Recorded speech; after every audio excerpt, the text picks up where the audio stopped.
नमस्कार, आप देख रहे हैं कंज्यूमर अड्डा का स्पेशल एडिशन और आपके साथ मैं हूं विपिन भट्ट। और बढ़ते युद्ध के तनाव ने निवेशकों की चिंता को भी बहुत बढ़ा दिया है। अमेरिका, इजराइल और ईरान के बीच बढ़ता तनाव अब ग्लोबल मार्केट का मूड कमजोर कर रहा है और उसका असर हमारे बाजारों पर भी दिख ही रहा है। पिछले 3 ट्रेडिंग सेशन में सेंसेक्स और निफ्टी में तेज गिरावट देखने को मिली है। डेटा बताता है कि जब भी किसी वॉर की शुरुआत होती है, बाजार में अचानक गिरावट और तेज उतार चढ़ाव यानी वॉलेटिलिटी बढ़ जाती है। हालांकि अभी भारतीय बाजार अमेरिका ईरान युद्ध का उतना दंश नहीं झेल रहे हैं, लेकिन ग्लोबल जियोपॉलिटिकल रिस्क से पूरी तरह से बच पाना बहुत मुश्किल है। खास तौर पर कच्चा तेल यानी क्रूड ऑयल की कीमतें एक बहुत बड़ा फैक्टर है। ऐसे माहौल में निवेशकों को घबराने की बजाय स्मार्ट तरीके से अपने पोर्टफोलियो को मैनेज करने की जरूरत होती है। ज्यादा रिस्क वाले स्टॉक्स में सतर्क और अलर्ट रहना जरूरी होता है, लेकिन इन सब के बीच सबसे बड़ा सवाल आता है कि वॉर के दौरान या उसके बाहर शेयर बाजार की चाल कैसी रहेगी। क्या ये गिरावट सिर्फ थोड़े वक्त के लिए है या फिर बाजार में दबाव लंबे समय तक बना रहेगा। तो ऐसे में निवेश की स्ट्रेटेजी को कैसे बनाएं, किन सेक्टर्स में अगर मौके हैं तो खरीदारी करें, कहां से निकलना बेहतर या फिर चुपचाप दूर बैठना, ये सही स्ट्रेटेजी होगी। इन्हीं पर आज होगी हमारी बातचीत और इसमें शामिल हो रहे हैं कुछ खास मेहमान। कार्यक्रम में शामिल हैं CNBC आवाज के मैनेजिंग एडिटर अनुज सिंघल, मार्केट एक्सपर्ट सुनील सुब्रमण्यम और जियोजीत इन्वेस्टमेंट के सीनियर VP गौरांग शाह। आप सभी का बहुत बहुत स्वागत है। तो अनुज सर आए हैं तो मैं उनसे एडिटर टेक्स ही ले लूँ। यहाँ पर अनुज जी स्वागत है आपका। तो देखिए, ये जो पूरा सिनारियो है युद्ध वाला, ये तो एक टिपिकल सिनारियो होता ही है। निवेशक ट्रेडर इसमें सबसे ज़्यादा कंफ्यूज होते हैं। तो मैं एक आपकी ओवरऑल स्ट्रेटेजी पूछूँ या आपकी एक एडिटोरियल टेक लूँ कि क्या करना चाहिए उन्हें। देखिए, बिल्कुल विपिन जी, आपने जो सवाल पूछा तो इसको फिर 2 धड़ों में डिवाइड कर देते हैं कि ट्रेडर्स क्या करें और इन्वेस्टर्स क्या करें। देखिए, ट्रेडर्स के लिए मेरा मानना हमेशा सिंपल रहा है, आप स्क्रीन को रिस्पेक्ट करें। आप किसी की ना सुने या सुने सबकी, करें अपनी, लेकिन हमें बॉटम नहीं पकड़ना है। क्योंकि क्या होता है कि कुछ समय पहले तक लोगों को 25,000 बॉटम लगता था, फिर 24,800 लगा, आज हो सकता है 24,300 लगा हो, कल हो सकता है 23,500 लगे। तो इसके लिए ये नहीं करना है हमें, क्योंकि ये कहना बहुत आसान होता है, करना मुश्किल है। पर अगर कोई कहे कि यहाँ बॉटम बन गया तो ठीक है, आप उनसे कहिए कि ठीक है, अगर आपको इतना कॉन्फिडेंस है तो क्या आप अपना घर बेचकर मार्केट में पैसा लगा सकते हैं ट्रेडिंग साइड पर। अगर उसका जवाब नहीं है तो इसका मतलब वो गलती नहीं करनी है हमें यहाँ पर, क्योंकि ये सब लेवल्स जो है ना, ये मीनिंगलेस है। ये बाजार जो है ना विपिन जी, ये लेवल का नहीं है, ये सेंटिमेंट का है, ये न्यूज़ का है। आपको, मुझे नहीं पता कि आज रात को कौन सी मिसाइल कहाँ जाएगी या कौन से शिप पर कहाँ हमला होगा, या ईरान के दिमाग में क्या चल रहा है इस समय, US और इजराइल के दिमाग में क्या चल रहा है इस समय, ये हमें नहीं पता है। और इसके लिए ये कहना बहुत टफ है, और ये कब तक चलेगा ये भी नहीं पता हमें। हो सकता है 3-4 दिनों में मामला सुलट जाए, इन दैट केस 3-4 दिन के बाद बाइंग करेंगे। हो सकता है 3-4 हफ्ते लग जाए, इन दैट केस 3-4 हफ्ते बाद बाइंग करेंगे। या फिर हो सकता है यहाँ से निफ्टी 2000 पॉइंट गिर जाए। आपने देखा किस तरीके से कॉस्पी 2 दिन में 15-16% गिर गया। तो जब मार्केट्स गिरते हैं तो कोई लॉजिक नहीं होता मार्केट के गिरने का। तो इसके लिए ट्रेडिंग साइड पर ही अप्रोच रहेगी। इन्वेस्टिंग साइड की जहाँ तक बात है, देखिए, सबसे पहली बात तो पैनिक मत करें। हालांकि ये कहना बहुत आसान है, अगर आपका पैसा लगा हुआ है मार्केट में और नीचे आ रहा है तो पैनिक तो आप करेंगे, लेकिन इस समय फ्रेश इन्वेस्टमेंट बहुत केयरफुली करें। अपना कैश संभाल कर रखें, और अगर थोड़ा लिया है आपने आज तो अब थोड़ा वेट करें और देखें कि मार्केट और गिर रहा है या नहीं गिर रहा है। और जब मार्केट स्टेबल हो ना, अब बाकी के इन्वेस्टमेंट्स आप उसके बाद करें। भले ही यहाँ से मार्केट 1000 पॉइंट नीचे स्टेबल हो या 1000 पॉइंट ऊपर स्टेबल हो, थोड़ा उसका वेट करें। कोई ज़बरदस्ती में इन्वेस्ट ना करें, क्योंकि थीम्स इमर्ज होंगी आगे जाते हुए। उन कंपनियों पर फोकस करें जिनका वॉर से कोई लेना देना नहीं है, और उसमें आप जोड़ दीजिए वो कंपनियां जिनमें अर्निंग्स का तड़का बहुत शानदार रहा है। ऐसे कई आपको सेक्टर्स और स्टॉक्स मिल जाएंगे। PSU बैंकिंग स्पेस से मिल जाएंगे, कैपिटल गुड्स से मिल जाएंगे, आपको ऑटो स्पेस से मिल जाएंगे, NBFC स्पेस से मिल जाएंगे। ऐसे कई स्टॉक्स आपको मिलेंगे जो आप चाहते थे कि आप बाय करें, स्पेशली लास्ट क्वार्टर के बाद, लेकिन आप नहीं कर पाए क्योंकि वो बहुत चल चुके थे, बहुत भाग चुके थे। अब क्योंकि ये पैनिक है, इसमें सभी स्टॉक्स गिर रहे हैं, तो वो स्टॉक्स भी हो सकता है कि आपके बाइंग लेवल पर आ जाएं और उन पर आप चाहें तो फिर फोकस कर सकते हैं। राइट, तो ये ट्रेडर्स और इन्वेस्टर दोनों के लिए अलग अलग सलाह। Editors take, thank you very much Anuj sir. चलिए अब चर्चा को अब हम खोलते हैं। तो पहले तो एक एक टेक में हमारे दोनों मेहमानों का ले लेता हूं। गौरांग सर भी हैं, सुनील सर भी हैं। सुनील सर, आपने ऐसी कई वॉर्स देखी होंगी और वॉर के दौरान हमेशा रहा है कि मार्केट थोड़ा वोलेटाइल, थोड़ा नहीं कई बार तो अच्छा खासा वोलेटाइल हो जाता है, लेकिन वो रिकवरी जब आती है, हाउ मच इट टेक्स, कितना लंबा वक्त लेती है वो? क्या तुरंत आ जाती है या फिर एक बार गिरावट तो हो गई लेकिन वापस लौटते लौटते बहुत वक्त लगता है? वो depends on the type of the thing. देखिए, इंडो पाक वॉर के टाइम में तो आधे दिन में रिकवरी हो गया था। रशिया यूक्रेन वॉर के टाइम में 4 महीने लगे थे पूरा मार्केट को प्रीवियस लेवल क्रॉस करके नए हाईस करने में। मगर एक 30-40 दिन में फर्दर गिरावट नहीं, बट मार्केट एक वही लोअर लेवल पे घूम रही थी। मैं क्यों रशिया यूक्रेन वॉर की जिक्र कर रहा हूं कि इंडिया के लिए, मार्केट के लिए, वर्ल्ड मार्केट को तो ये अफेक्ट ही कर रहा है, और इंडिया के लिए खास करके तेल का जो इशू है, हॉर्मुज स्ट्रेट से लेकर तेल की दाम की बढ़त को लेकर, वो हमारे लिए बहुत हानिकारक है। और रशिया यूक्रेन वॉर के टाइम में तेल 140 तक ऑलमोस्ट पहुंच गया था। तो उसी तरह से इस बार भी एक तेल की बढ़त की बात हो रही है, और खास करके हॉर्मुज स्ट्रेट से इंडिया का, मेरा मानना है कि एक समय में 60-65% तेल उस रूट पे आ रहा था, अब 40-35 की बात हो रही है। बट फिर भी जो इसके कारण हमारे ट्रांसपोर्टेशन कॉस्ट, अगर अलग रूट ढूंढना हो तो हमारे लिए डायरेक्ट इकोनॉमिक स्ट्रोक कंपनीज के ऊपर इंपैक्ट आ सकता है, इसलिए दबाव ज्यादा होगा तो थोड़ा वक्त लगेगा। तो मेरा मानना है कि रशिया यूक्रेन वॉर की तरह एक 2-3 महीने तक लग सकते हैं मार्केट को एक नया हाई पहुंच करना है, तो वो एक बात है। सेकंड बात जो मैं कहूंगा इधर पे कि ये जो अनसर्टेनिटी की स्थिति है ना, उसमें आपको ये याद रखना है कि एक ना एक दिन मार्केट आ गई। तो इसलिए जो अनुज सर कह रहे थे, मैं उससे सहमत हूँ। 3 बात उन्होंने कहा कि ट्रेडर्स को चुप रहना चाहिए, बिल्कुल सही। एग्जिस्टिंग इन्वेस्टर्स को पैनिक नहीं करना चाहिए, बिल्कुल सही। मगर उन्होंने फ्रेश कैश एलोकेशन की बात की ना, वहां पे मैं थोड़ी डिफरेंट, क्योंकि मार्केट में इमोशंस भी लोग के होते हैं। तो मेरा मानना है कि क्योंकि आपको दिख रहा है कि बहुत अनसर्टन सिचुएशन कुछ दिन के लिए रह सकता है, तो मैं कहूंगा कि आपके स्पेयर कैश है और आप लॉन्ग टर्म निवेशक हो, तो मेरा मानना है कि थोड़ा थोड़ा, एक समझिए 1%, सपोज आपके पास 10 लाख है, तो मैं समझता हूं कि 10,000 रुपए हर दिन आप लगाइए जब तक ये माहौल है, क्योंकि तब आपके एक इमोशन को भी शांति मिलेगी कि कुछ गिरावट में मैंने कुछ खरीदा, पर इतना नहीं कि आप किसी एक सेक्टर या स्टॉक को बेचकर दूसरा खरीदना, वो एकदम गलत होगी। अगर स्पेयर कैश पड़ा हुआ है तो एक हर दिन 1-1% उस स्पेयर कैश का मार्केट में धीरे धीरे डालने से आपको भी लगेगा कि ठीक है, मैंने एक जो सेल चल रहा था उसमें कुछ ना कुछ खरीदा। बस एक मन शांति के लिए ये चीज मैं कहूंगा कि आप अपना सकते। नहीं, बहुत इंपॉर्टेंट है ये, और इसकी और डिटेलिंग के लिए मैं आपके पास लौटता हूं, लेकिन गौरांग सर के विचार ले लें इस पे। गौरांग सर, इस पूरे माहौल पर आपकी प्रतिक्रिया, एंड साथ में एक सवाल भी जोड़ता हूं, वो ये कि अक्सर ऐसे माहौल में गेहूं के साथ घुन भी पिसता है। मतलब पूरा ही मार्केट नीचे जा रहा है, बहुत सारा, जब ये सब नॉर्मलाइज हो जाएगा बहुत सारे शेयर वापस अपनी जगह पे पहुंचेंगे फॉर श्योर, लेकिन कुछ या कई ऐसे भी होंगे जो एक बार गिर गए तो फिर निवेशक को दूसरा मौका नहीं देंगे। तो कैसे डील करें पूरी सिचुएशन को? जी, सबसे पहले तो सीएनबीसी आवाज के दर्शकों को, आपको, सुनील भाई को और अनुज जी को हमारा सादर प्रणाम और शुभ संध्या हमारे तरफ से। एक छोटा डिस्क्लोजर दे देते हैं कि जो भी निवेश लायक रणनीति हम आज के आपके कार्यक्रम में रखेंगे, ये बुनियादी तर्क के आधार पर लंबी अवधि के लिए हमारी फंडामेंटल रिसर्च टीम की तरफ से, इसमें हमारी कंपनी जियोजित अथवा मेरा किसी भी प्रकार का व्यक्तिगत निवेश नहीं है, ना ही किसी प्रकार का वित्तीय लाभ मिलता है, ना ही किसी प्रकार का कॉन्फ्लिक्ट ऑफ इंटरेस्ट। लेकिन इस स्तर पर राय हम हमारे क्लाइंट्स को देते हैं, संभव है कि उनका निवेश हो। विपिन जी, देखिए, जैसे आप अनुज भाई और सुनील भाई भी बता रहे थे, ये पहली बार नहीं है कि हम इस प्रकार का अनुभव कर रहे हैं।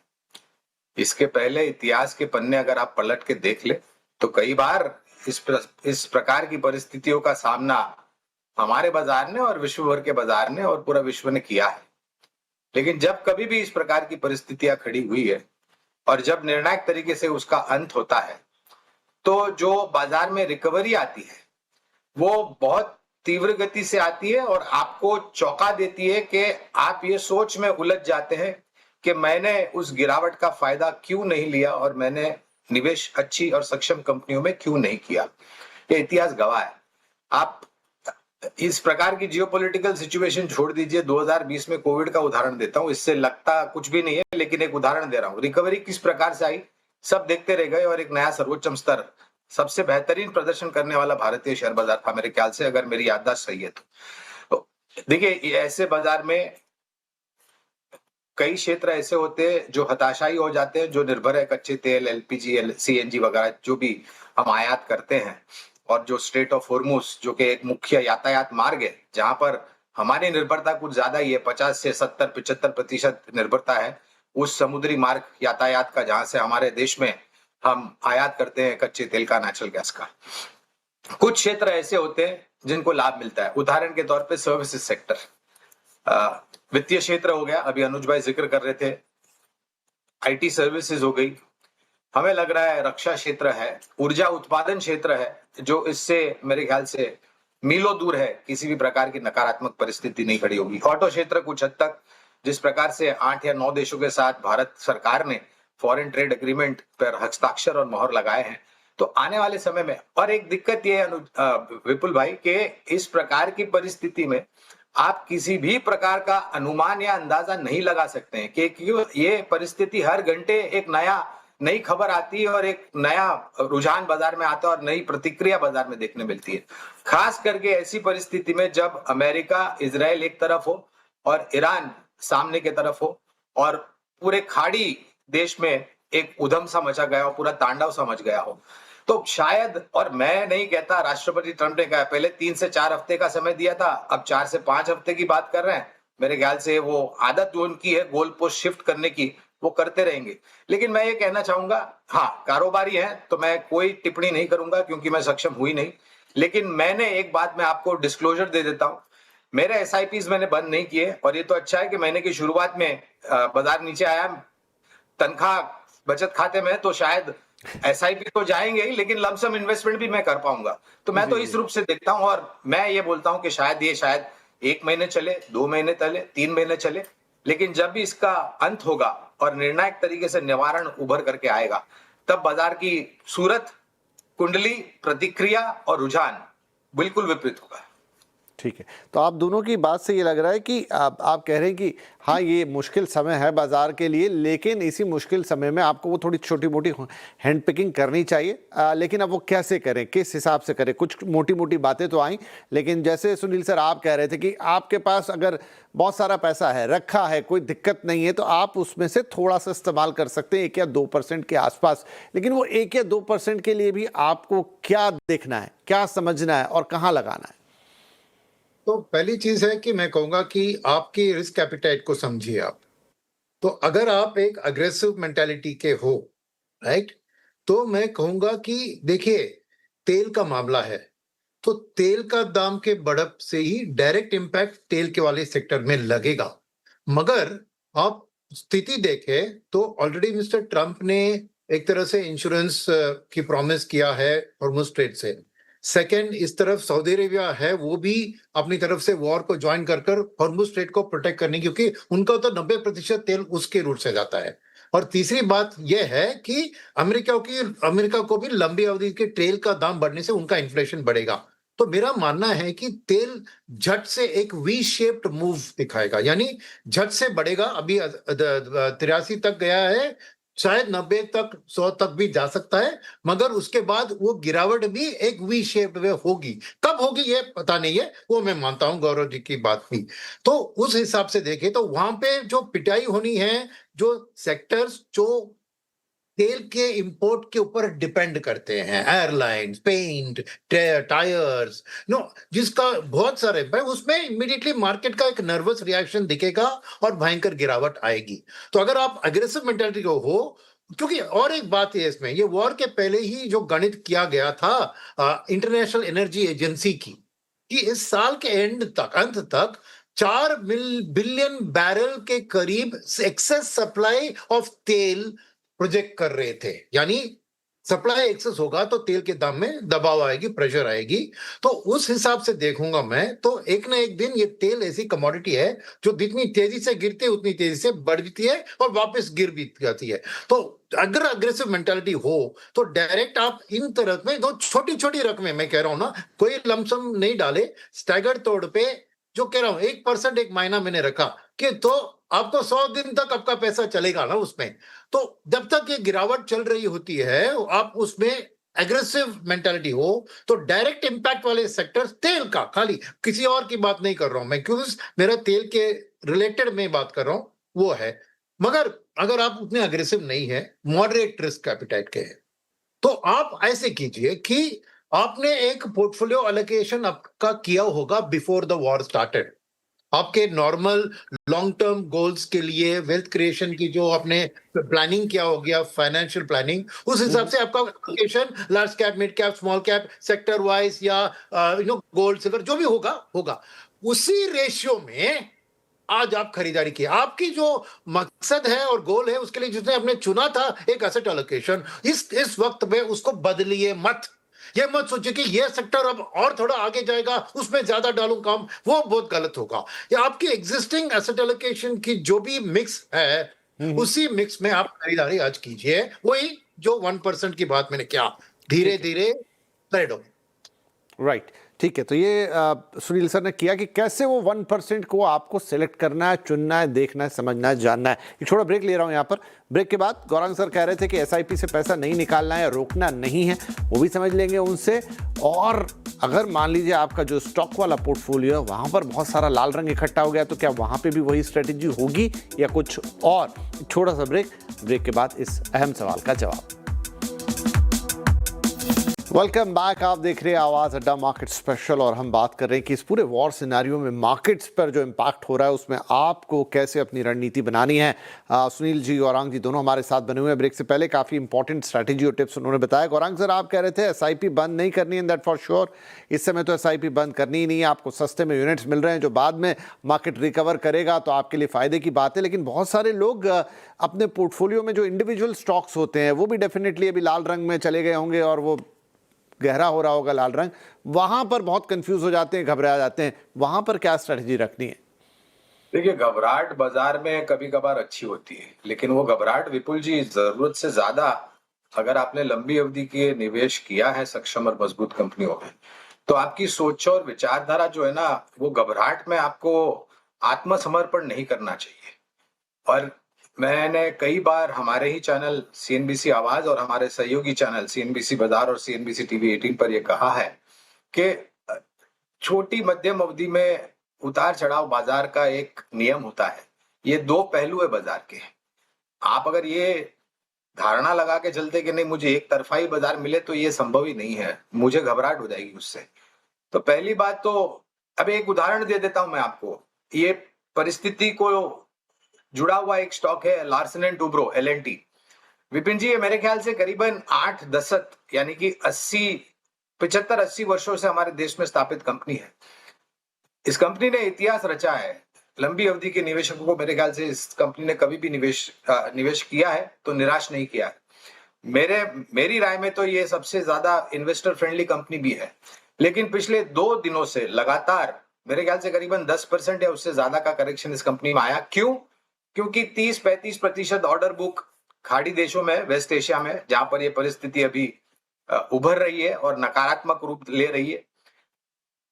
देखिए, सोच ये है कि इनके ऑर्डर्स कम गति से एग्जीक्यूट होंगे या इनको ऑर्डर मिलना बन जाएंगे या इनके जो ऑर्डर्स है वहां पर कामकाज नहीं होगा। लेकिन ये सोच कोई नहीं रख रहा है कि आखिरकार जहां पर नुकसान हुआ है उस फैसिलिटीज को फिर से खड़ी करनी पड़ेगी आपको, और शायद और मजबूती से खड़ी करनी पड़ेगी। तो ऑर्डर्स लौट के आएंगे, एग्जिस्टिंग ऑर्डर्स तो रहेंगे आपके, लेकिन नए ऑर्डर्स भी और आएंगे। कभी कभी क्या होता है ना, किसी के लिए अगर कोई चीज जहर होती है तो विपरीत व्यक्ति के लिए वो खाने का पदार्थ बन जाता है। ये एक मैं बहुत कॉम्प्लेक्स बात कर रहा हूं लेकिन बहुत सरल है समझने के लिए। तो मैं ये कहता हूं कि अगर आपने सक्षम मजबूत कंपनियों में निवेश किया है, गिरावट, देखिए बाजार में गिरावट आई है, ऐसा नहीं है कि आपका पोर्टफोलियो विपरीत चाल चलेगा। बाजार में ही निवेश है तो जैसा बाजार चलेगा वैसा आपका पोर्टफोलियो भी आपको चाल दिखाएगा। लेकिन अगर सक्षम मजबूत कंपनियों में निवेश किया है लंबी अवधि के लिए, अपनी लंबी अवधि की विचारधारा में किसी भी प्रकार का परिवर्तन मत करें। और अगर निवेश लायक पूंजी है तो किश्तों में, जैसे अभी सुनील भाई भी बता रहे थे, शुरुआत में अनुज भाई ने भी टिप्पणी की, छोटे छोटे कदमों पे कदम आगे बढ़ा करके शेयर बाजार में जब भी आपने कदम आगे बढ़ाया है तो बाजार ने आपको आपके निवेश के ऊपर अच्छा खासा मुनाफा कमा के दिया है। तो एक एक कदम थोड़ा थोड़ा आगे बढ़ाइए, छोटी छोटी मात्रा में आप जोड़ते जाएं, क्योंकि अब मूल्यांकन को लेकर के आकर्षित थोड़ा बहुत हो रहा है। और एक बात मैं बताना चाहता हूं ये जो तेल का पूरा मसला चल रहा है ना, कच्चा तेल और एलएनजी, तो आज जी। ही रूस की तरफ से स्टेटमेंट आई है कि अगर परिस्थिति और गंभीर हुई तो रूस सहायता करेगा चीन और भारत की, जहां तक उनकी ऊर्जा की जरूरत का सवाल है। तो जी, जी। मैं मानता हूं कि थोड़ा बहुत सुधार होगा, समय लगेगा, लेकिन ऐसी परिस्थिति हम देख चुके हैं विपुल भाई, ऐसा नहीं कि पहली बार ये परिस्थिति हम बिल्कुल बिल्कुल। लेकिन वही है कि हर बार जब भी इस तरह की पैनिक आती है, जैसे हमें हर बार बुखार आता है, तो बुखार तो वैसा ही होता है, दवाइयाँ भी लगभग वही होती है, लेकिन डॉक्टर के पास जाना पड़ता है। इसीलिए हम दर्शकों को आपके पास लेकर आए जो मार्केट के डॉक्टर्स हैं। तो 2-3 बातें बिल्कुल साफ है, SIP वाले बिल्कुल कोई पैनिक की ज़रूरत नहीं, बल्कि आपके पास तो ऐसे मार्केट में ज़्यादा यूनिट्स आएंगी और वो आपको आगे चल के फ़ायदा देंगी। मौका भी बनता है आपके लिए। सिलेक्टिव बाइंग कैसे करना है सुनील जी ने आपको बताया, समझाया, गौरांग सर ने भी बताया, अनुज जी ने भी बताया कि छोटा छोटा अमाउंट आपको, ताकि ऐसा ना लगे कि इस गिरावट में मैं तो ऐसे ही रह गया। बिल्कुल सही बात है, क्या तरीका है वो आप सुन चुके हैं। और साथ ही आपका जो एग्जिस्टिंग पोर्टफोलियो है उसमें घबराना नहीं है। अगर स्टॉक अच्छे देख लीजिए, वो समझ लीजिए, उदाहरण के साथ ही यहाँ पर समझा दिया गौरांग सर ने कैसे पेशेंस रखना है और कैसे अपनी चीज़ को आगे ले जाना है।